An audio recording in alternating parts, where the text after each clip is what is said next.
I mean, I promised I would. So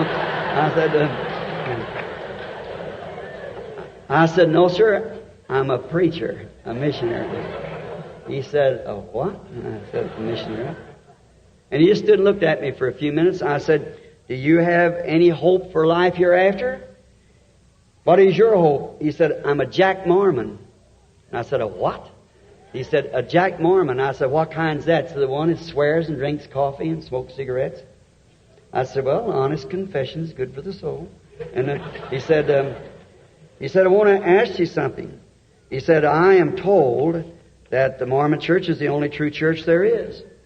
He said, do you believe that? I said, when it comes to church, I guess it's as good as any of them.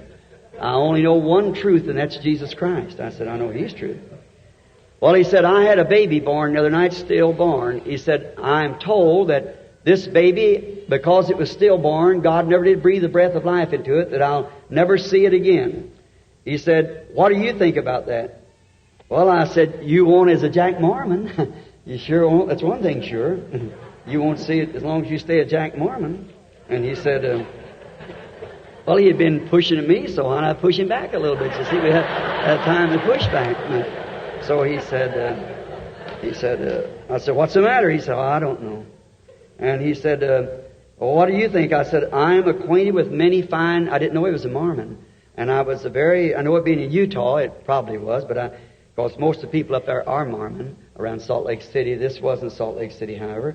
So I thought, well, I've had some fine Mormon friends, been in the prayer lines, fine people. I said, I have met some very fine men who are Mormons. And he said, I said, I don't know their teaching on that. I wouldn't want to say something contrary to their teaching because that's what you are, and I respect that highly.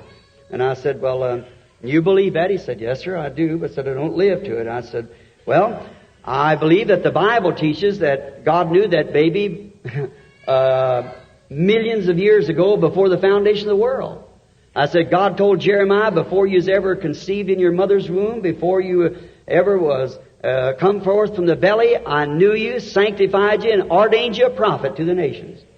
I said, that's how much he knew about it. See? He said, thank you. He started walking down the hill.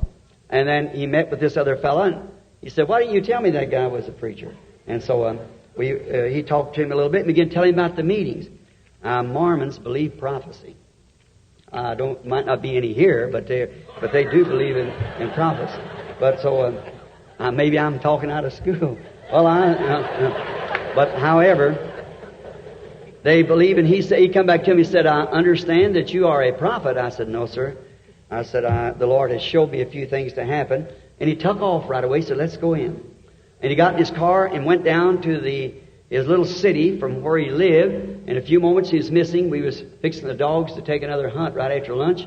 And when we did, he took off in the car. In a few moments, a fine-looking young man come back, about 17 years old, a real saintly-looking Christian gentleman. He said, this is my brother. He said, he is not a Jack Mormon. He's a real Mormon. I said, how do you do, son? And he said, I understand that my brother tells me that you are a prophet. I said, no, sir. I said, it isn't that I am a prophet. I said, the Lord has showed me things to come to pass. He said, I have a shot in my arm right now. I'm supposed to be on the operating table.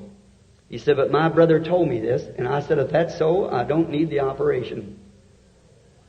He looked me right straight in the eye, an honest, true, sincere look. Said, you lay your hands upon me. If these things are so, I won't need the operation. He went home well. Amen.